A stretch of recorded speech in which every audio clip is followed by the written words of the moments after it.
I'm Madhu Sharma and this is Design Mind. Every episode we teach your mind about design by analysing a website. In this episode we are looking at Knoll.com, which is an American furniture brand.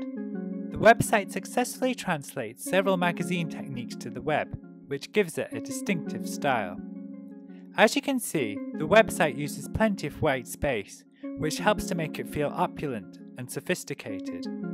Product photos such as this one are generally clipped out and displayed on white.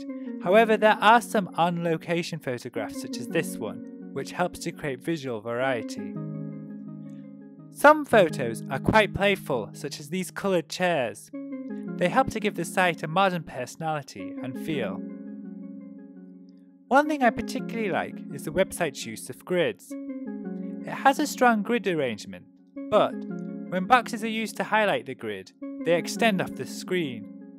This is a clever magazine-like style touch, and it helps to communicate strong messages of sophistication and elegance. Quite often, a product will break outside of its grid space and be larger than the rest, such as the table in this example, or the table and chair presented here.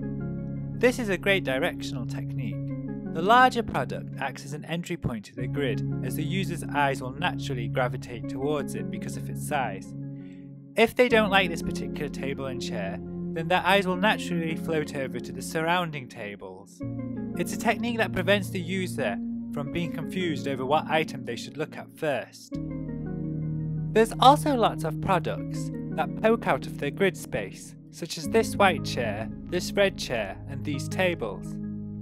Again, much like the coloured chairs we saw earlier, it helps to add a playful personality to the site.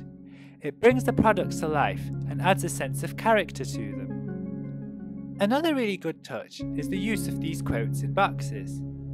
These quotes come from the designers of the products, and so help to communicate the philosophies and values of the company, which the user will associate with the brand.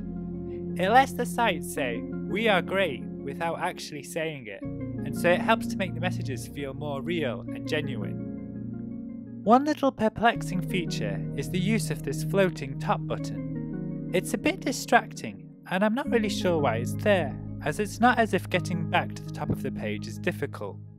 The top section doesn't even seem to have any content that's more important than the bottom area, so I'm not really sure why it's being used. The actual product pages continue the use of magazine-like elements, such as the use of columns and the use of these magazine-style headings.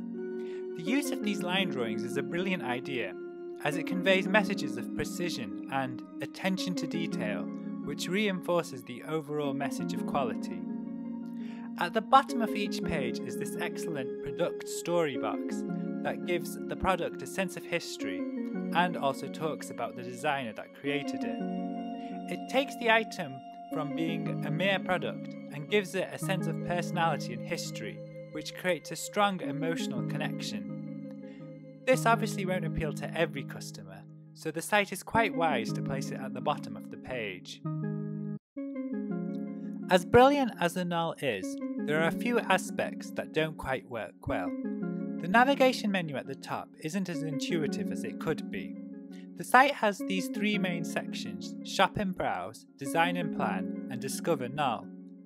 Clicking on one of them displays the subsections underneath. However, at a glance, it's not immediately obvious that these subsections relate to the main links at the top. This is partly because the main links are in a different colour from the subsections, but also there's quite a lot of white space separating the subsections from the main link, so it looks like they're two separate, unrelated elements.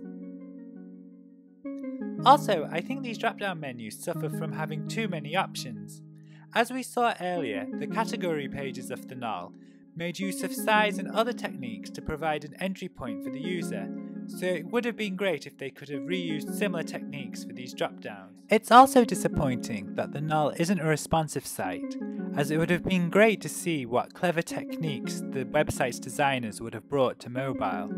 Overall, the Knoll makes brilliant use of size, space, and photography to naturally guide the user through the site, while creating a distinctive, high-quality, and opulent feel.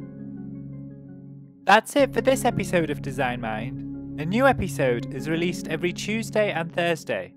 Find us on the web at designmind.info. Our YouTube channel is at youtube.com/designmindinfo. You can also find us on iTunes. We'd love it if you could leave us a review at any of these places. Until next time, happy designing!